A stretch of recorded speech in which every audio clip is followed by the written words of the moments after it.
The hurricane that tore through Punta Gorda in the early 1930s left nothing untouched. As the winds raged and water surged inland, the family found themselves caught in the chaos, stranded far from safety.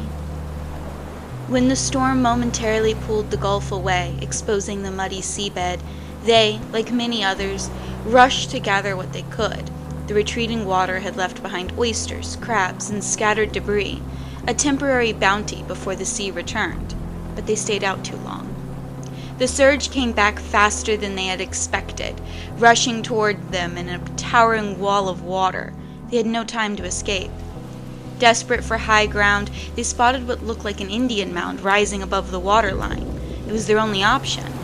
Fighting the current, they made their way toward it, climbing onto its surface just as the floodwaters swallowed everything around them. Then, the ground shifted. A slow, deliberate movement beneath them. A boy, peering over the side, saw something massive, a flipper disappearing into the dark water. The daughter swore she saw a huge head breaking the surface before slipping away. They weren't on land. They were on a turtle. The family held on, barely able to comprehend what was happening as the massive creature moved with the storm-driven currents. Whether it was leading them or simply drifting, they didn't know. They had no choice but to trust it. Hours later, as the storm lost strength, the turtle returned to shore, eventually settling near the Mayak or Peace River. As the water receded, the family climbed down, shaken but alive. When they turned back, the turtle was gone. Years later, the story was still being told. A man from Oklahoma claimed his grandmother was the young girl in the tale. She never changed her account. A turtle, impossibly large, had saved them.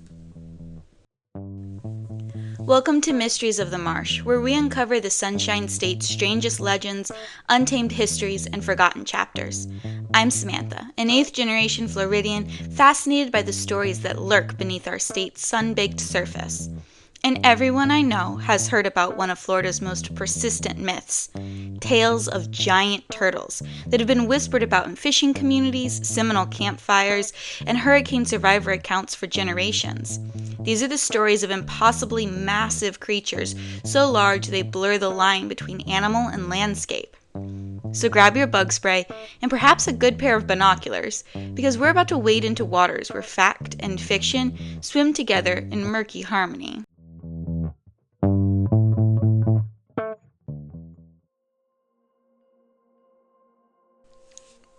The story of a family and their hurricane rescue in 1932 represents just one chapter in this enduring folklore. According to the legend, as the massive storm battered Florida's southwest coast, a family sought refuge on what they thought was a small island, or perhaps debris, only to discover it was a living creature that carried them to safety. What makes this tale particularly intriguing is how it continued to evolve decades after the hurricane. In 1969, a new chapter was added when a Navy diver conducting routine exercises in Port Charlotte Harbor reportedly encountered an enormous turtle. The story describes a trained military professional surfacing with an astonishing claim. He had spotted a turtle estimated at 30 feet long, moving along the harbor bottom, its shell encrusted with coral formations that suggested immense age. Though the Navy never officially acknowledged this sighting, the account spread rapidly through local communities. It transformed the Punta Gorda turtle from a single miraculous appearance during a historic storm into something that potentially still patrolled those waters, a living legend that could be encountered again. Travel north to the tannic waters of the Suwannee River, and you'll find a parallel tradition of giant turtle sightings with distinctive regional characteristics. Here, the creature is described as having a shell wide as a rowboat and dark as the river at midnight, often covered in river moss and appearing almost like a moving section of the riverbed. The Suwannee turtle legends date back to at least the 1890s, with stories of trappers and fishermen encountering something massive enough to drag small boats against the current. Unlike the protective Punta Gorda turtle, the Suwannee creature is often portrayed with more ambivalence, sometimes threatening, sometimes merely mysterious. What connects these accounts to the coastal legend is the consistent description of size and ancient appearance, along with the crucial detail that in both regions, the turtles were initially mistaken for something inanimate, a piece of land, a submerged log, or debris, until they moved with deliberate purpose. River communities developed specific warning signs associated with the creature: a deep, hollow bubbling sound, water rising in an unnatural mound, or sudden still patches in otherwise flowing water. The consistency of these details across decades of storytelling suggests a tradition that was actively maintained and refined through generations. And in the vast wetland wildness of the Everglades, the giant turtle legend transforms into its most fantastical form, the walking island. Here, stories describe a tortoise so enormous and ancient that entire trees and vegetations grow from its shell, creating a mini ecosystem that perfectly mimics the hammocks, raised islands of hardwood trees that dot the river of grass. According to these tales, the creature remains dormant for decades or even centuries at a time. During these periods, it becomes indistinguishable from the natural landscape, so completely camouflaged that people have reportedly camped on its back without realizing they were resting on a living being. What ties this legend to its coastal and river counterparts is the element of revelation through movement. Just as the Punta Gorda turtle was only recognized when it began moving against the storm current, and the Swanee creature revealed itself by causing unnatural water patterns, the Everglades turtle is discovered only when solid ground unexpectedly shifts beneath one's feet. The Everglades version adds an ecological dimension absent from the other tales. Stories suggest the walking island awakens in response to environmental threats, drought, disruption of water flow, or human development. In this way, the legend reflects the unique environmental concerns of the region, just as the coastal version speaks to hurricane fears and the river tales echo the dangers of flooding and strong currents. These three legends, separated by considerable distance in a time before mass media could homogenize such stories, share remarkable similarities that suggest either a common origin or something in Florida's environment that consistently inspires such tales. All three described creatures of impossible size, far larger than any documented turtle species. All feature shells that support other life forms, coral and barnacles, river moss, and entire trees. All involve initial misidentification, followed by the shock of discovering something thought to be landscape is actually alive. Perhaps, most significantly, all three legends attribute intelligence and purpose to these creatures. They don't simply exist, they act, whether by rescuing humans, creating mysterious currents, or responding to ecological imbalance. This suggests these aren't merely monster stories, but narratives about Florida's relationship with its water-dominated environment, where the boundaries between land and sea are perpetually negotiated. But these legends share one more striking characteristic: their absence from written record. While creatures like Pinky of the St. Johns River appear in old newspaper clippings and journals, our giant turtles exist almost entirely through word of mouth.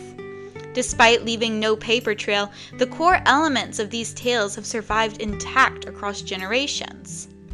When I began this research, I expected to find what typically accompanies cryptid investigations: documented sightings, newspaper coverage, historical society records. That's the pattern with Florida's skunk ape. Don't worry, we will be doing a skunk ape episode. But there was nothing to find. Now, this doesn't mean we should dismiss these stories. In fact, it makes them even more intriguing. These legends weren't just random tales that happened to share similar themes. They evolved specifically in Florida, shaped by the state's unique environment, history, and cultural influences. Something about Florida, its vast wetlands, its hurricane-prone coasts, its ancient fossils, and its traditional stories, created the perfect conditions for giant turtle myths to take root and flourish.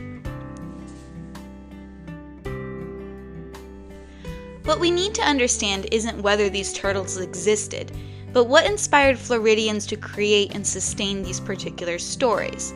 Why turtles? And why so enormously sized? Why do they appear across such different ecosystems within the state? And how did these tales survive into the modern age despite leaving barely a trace in written records? The answers lie in a fascinating intersection of Florida's natural history, global mythology, and the powerful mechanics of oral tradition. These aren't just stories about improbably large reptiles, they're windows into how Floridians have made sense of living in this unique water-dominated landscape for generations. There's a fascinating phenomenon that happens when stories travel solely by word of mouth. Cultural anthropologists call it narrative drift, but you might know it by its more familiar name, the telephone game. Just like in a children's game where a message changes as it passes from person to person, oral traditions naturally transform over time. But unlike random distortions in a game, these changes in folklore follow surprisingly predictable patterns. Florida's giant turtle legends showcase three classic patterns of oral tradition evolution that folklorists have documented worldwide. First, there's environmental anchoring. As stories travel, they attach themselves to local landmarks or geographic features that the community interacts with daily. That's why the same basic giant turtle concept appears in the Everglades tied to hammocks, in rivers connected to deep pools, and in coastal areas associated with hurricane debris. Second, we see functional adaptation. Details that serve no practical purpose tend to fade away, while elements that help the community in some way become enhanced. This explains why the coastal turtle gained increasingly specific details about hurricane behavior. Those elements had survival value. Third, there's cultural resonance amplification. When a story connects deeply with existing beliefs or experiences, that element grows more prominent with each retelling. This third pattern is particularly important for understanding Florida's giant turtle legends. For these stories to persist across generations without written documentation, they needed to resonate deeply with something already present in Florida's culture and environment. And Florida provided the perfect conditions for giant turtle stories to take root and flourish. A combination of impressive real-life turtles, ancient turtle fossils uncovered throughout the state, and indigenous traditions that already held turtles as sacred creatures. Florida's giant turtle legends didn't emerge from nothing. They grew from fertile ground, a unique combination of global mythology and tantalizing fossil evidence that has made Florida the perfect incubator for these enduring stories. The concept of a world-bearing turtle isn't unique to Florida. It appears across cultures and continents, from ancient Hindu cosmology to indigenous traditions throughout North America. Many Native American tribes refer to the continent itself as Turtle Island, reflecting the widespread belief that the world rests on the back of a massive turtle swimming through the cosmic ocean. This world turtle motif traveled with early settlers and explorers, already embedded in their understanding of how spiritual beings might manifest in the natural world. When they encountered Florida's challenging, water-dominated landscape, where solid ground could be as scarce and precious as it is in cosmic creation myths, these ancient stories found new resonance. Maritime traditions brought their own turtle legends. European sailors carried tales of the Aspidicolone, a turtle so enormous that sailors would mistake it for an island, often with disastrous consequences when they lit fires on its back and it dove beneath the waves. Christopher Columbus himself reportedly described encountering a whale-sized turtle during his voyages in the Caribbean waters, not far from Florida's shores. But Florida offered more than just cultural soil for these stories to take root. It provided physical evidence that seemed to confirm the possibility of truly massive turtles. The state's limestone formations have yielded numerous fossils of prehistoric turtles that dwarf modern species. Remains of Archelon, an ancient sea turtle that grew up to 15 feet long and weighed over 4,500 pounds, have been found in Florida's geological deposits. The fossils of giant land tortoises, some with shells large enough for a person to shelter under, have been unearthed throughout the peninsula. One particularly impressive specimen on display at Highlands Hammock State Park measures nearly 3 by 4 by 5 feet, a tangible reminder of just how massive these prehistoric creatures could be. The fossilized shells of Stupidemes, one of the largest freshwater turtles ever to exist, have been discovered in formations dating back to the Miocene epoch, when much of Florida was still submerged. Anyone who stumbled across these impressive remains while digging a well, plowing a field, or exploring after a storm would have physical proof that enormous turtles once inhabited these waters and lands. It's not hard to imagine how finding such fossils might lead to speculation that living specimens could still exist in remote areas.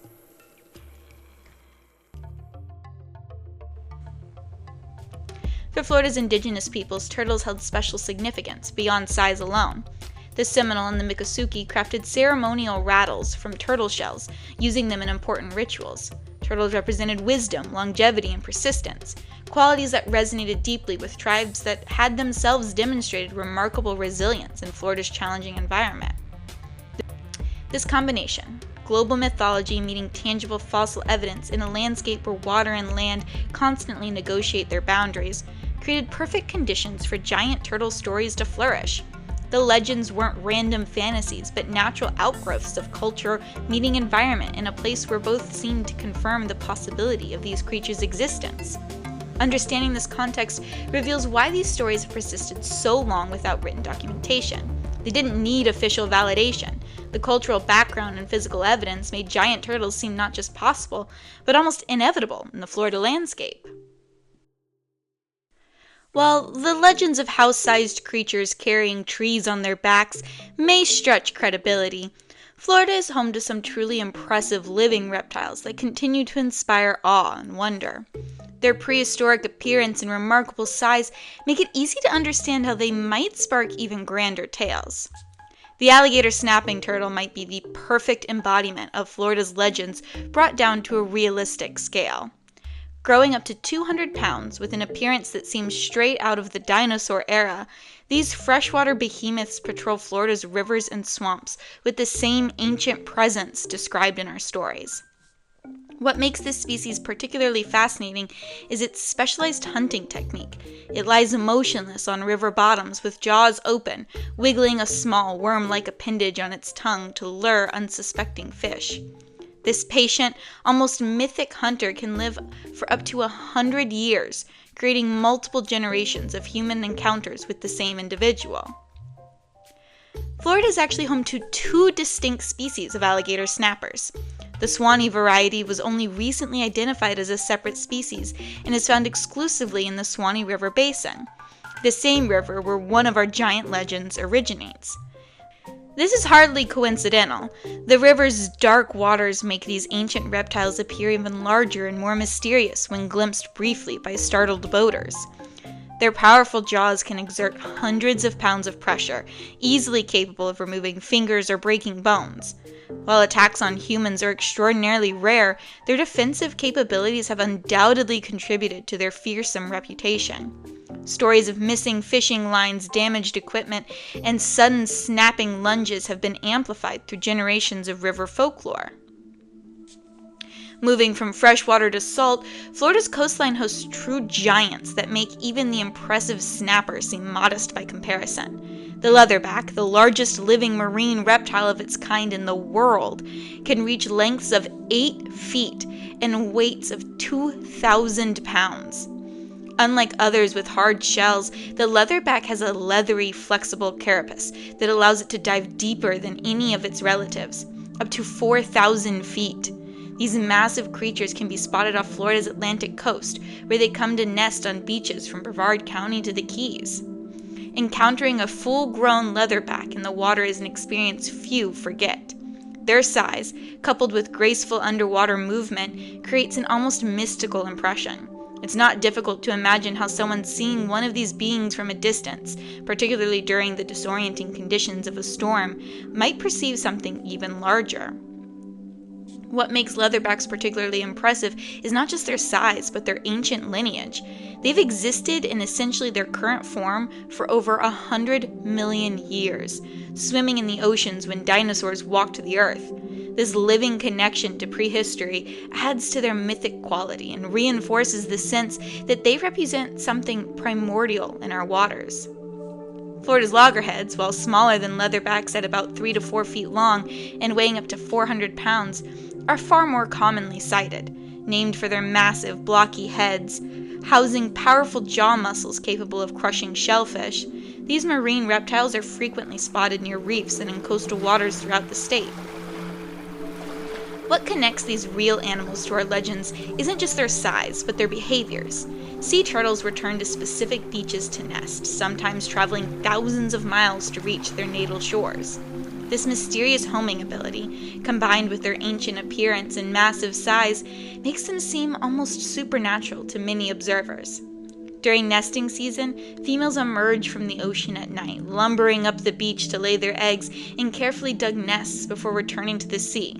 Witnessing this primordial ritual, a process that has remained unchanged for millions of years, connects modern Floridians to the same sense of wonder that likely inspired the legends in earlier generations. While Florida's actual shelled inhabitants may not reach the island-sized proportions of our stories, they remain impressive living relics of a prehistoric age, creatures that connect us to both our ecological past and our cultural history of storytelling. To better understand these remarkable animals and their conservation challenges, I spoke with Ally Moran, a professional wildlife expert with extensive experience working with Florida's amazing sea turtles. Ally, you've worked directly with Florida's sea turtle population for 9 years.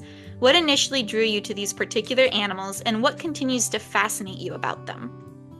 That is a really great question. I think what initially drew me into being interested in sea turtle work is that we don't know a lot about them yet. We know they live for a really long time, but there's no really clear answer yet on how long they live, how long they reproduce for, where they go when they're not on our beaches nesting. And there's just an infinite amount of information that we've yet to gather on them. And they're really cooperative when they're on the beaches nesting. And it's just amazing hands-on experience that you can get with basically a dinosaur. Could you tell us about the largest turtle you've personally encountered in Florida's waters? What was that experience like? Yeah, so the largest turtle I've encountered was actually on the beach. I work primarily with nesting adult female turtles here on Florida's Gulf Coast, and this particular turtle was a green sea turtle, which is our second most common species here on this side of Florida. And she had to be pushing 500 pounds. She was over 4.5 feet long. She was massive. It was the first green turtle I ever tagged back in 2017, and she was actually resighted a couple of years ago on a really clear full moon night, so we were able to get a good picture of her without using any artificial light. And it's just the most spectacular thing to think she's still out there, she's still healthy, she's still somehow growing, and she's still making babies. So new generations of really big green sea turtles are in the future, in the works there. I could easily see how seeing something that large and not expecting to see it at night, or if the water is choppy or something like that, you could envision it being way larger. Yeah. It's easy to exaggerate the size. It is. I say 4.5 feet as just an estimate. I don't remember what her exact specs were. But she was so big. I wouldn't be surprised if that were really accurate. We've been discussing how turtle legends might have originated from real encounters. How do people typically react when they see a full-grown leatherback or loggerhead or a green sea turtle for the first time? I can't speak to leatherbacks because I've never been lucky enough to see one. They're really rare on Florida's Gulf Coast. We usually get a report of 1 or 2 per year between the surrounding 3 or 4 counties that are local to me. But loggerheads, their heads are massive. They're like bowling balls. And when you're on a dark beach at night with people who have never been out to see a turtle before, never been tagging, and you see one start to emerge from the water, they all kind of have the same freeze reaction. They all kind of do a little gasp and go, whoa. And then you just sit and wait patiently, and she can kind of haul up the beach pretty fast for that heavy of a creature that's just kind of army crawling on her front flippers. And it's amazing. It's absolutely amazing. People are in awe. They're completely in awe and shock about the size, how they move, what they're capable of. It sounds like an actual sea creature coming out of the water, the way you describe it. It really does. It sounds like, when you describe it like that, it sounds like a mystical creature. It's interesting that you mentioned that leatherbacks are kind of rare on the Gulf Coast. They're not all that common on the Atlantic coast either, correct? They happen, people see them. So it would be even crazier if, you were in the middle of a hurricane or a storm and something that is 8 feet long starts moving alongside of you. I can imagine that would scare the living daylights out of you, and I bet your first instinct would think that it's not a sea turtle, it's some sort of sea monster, because they're massive.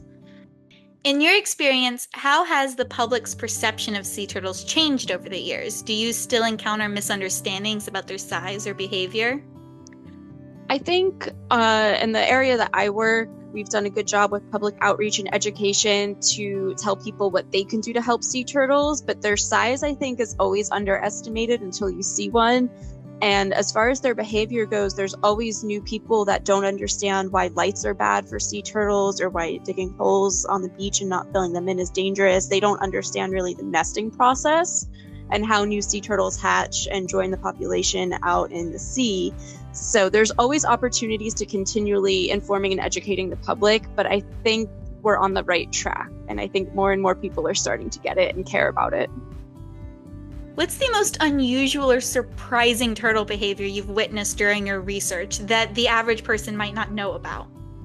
That is a great question. I think my favorite also about green sea turtles, they take almost twice as long as loggerheads to dig a nest. Loggerheads can be done in about 45 minutes to an hour. It depends on the individual, but it's about that long. Greens can be 2 hours maybe. They do something called body pitting. All turtles do it when they nest, but they can kick sand over 6 feet in the air when they're nesting. So you're just walking along a beach and you hear rustling and you look and there's just sand flying everywhere. It's getting in your eyes, it's getting in your mouth. It's disgusting, but really cool at the same time. And it's just amazing. It looks like a little bomb going off on the beach. And it's just something I wasn't expecting when I first started working with sea turtles and doing tagging, but it's something that never gets old when you see that. From a scientific perspective, what makes Florida's turtle populations unique compared to other regions? So I don't know about maybe other regions in the world, but as far as the Caribbean area and the Gulf Coast area, I work in tagging around Sarasota County, and we have the highest density of nesting female sea turtles in the entire Gulf Coast region right here in Sarasota County. And I think that's an incredible thing. We're so lucky to have that many turtles. We had almost 8,000 nests last year. Other regions, other counties have maybe 1,000, if not less. So we've got some pretty cool beaches. And one thing compared to other sea turtle species that you might get in Mexico or further into the Caribbean, we have turtles that primarily only nest overnight. You might encounter a Kemp's Ridley or an olive ridley in other parts of the world or in other parts of the Caribbean, but those are daytime nesters. So unless you're nocturnal during the summer months like I am for work, it's pretty rare to see sea turtles. And other parts of the world where they nest during the day, it's not as rare, it's not as uncommon. So I think it's pretty special to be able to see them when they're only nesting at night. We've talked about ancient turtle fossils found in Florida that far exceed the size of modern species. How do today's turtles compare to their prehistoric ancestors? Well, I can only imagine they're smaller. Otherwise, I don't think they've changed much. That's something that's always fascinated me about reptiles, is as far as evolution goes, you can look at the fossils from however many millions of years ago, and they seem to be structurally very similar. Whether it's sea turtles, even alligators, horseshoe crabs, they're not reptiles, they're really ancient creatures that they haven't evolved much over the years. And I find it to be absolutely incredible to think that the turtles that I get to work with are just miniature versions of what once was. So conservation is obviously a crucial concern. What are the biggest threats Florida's turtles face today, and what can listeners do to help protect these animals? So that is a really, it depends on where you are, right? So if you're talking about Florida beaches specifically, the biggest thing that you can do to help protect these animals is to understand that they're easily spooked. And if you encounter a nesting turtle on the beach or hatchlings on the beach, give them plenty of space. Keep it dark. They're very sensitive to light, and light can actually direct them the wrong way, especially hatchlings that are trying to find the water. They need to find the brightest horizon, which before humans were here, that was always celestial light reflecting off of the water. It's moonlight, it's starlight. you introduce development, you have a bunch of beachfront homes, hotels, condos, nightlife, and now the brightest horizon could be facing land. So you're going to have hatchlings going the wrong way, ending up in the road and parking lots and chlorine swimming pools, and it's going to be a big problem. So the biggest thing you can do is keep the beaches dark, keep your beach furniture packed away with you when you leave the beach for the day. We don't want any adult females getting tangled up in a beach chair or a cabana. Even kayaks that you have locked up, those cords that you use to lock up your watercrafts can get pretty entangled in an adult female.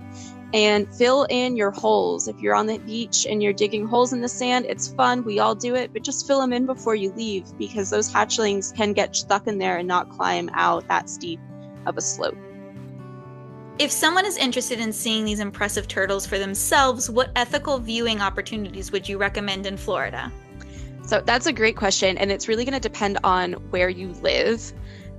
First and foremost, I would recommend looking for either a turtle rescue like Marine Lab, Clearwater Marine Aquarium, Loggerhead Marine Life Center. There's a turtle hospital down in the Florida Keys.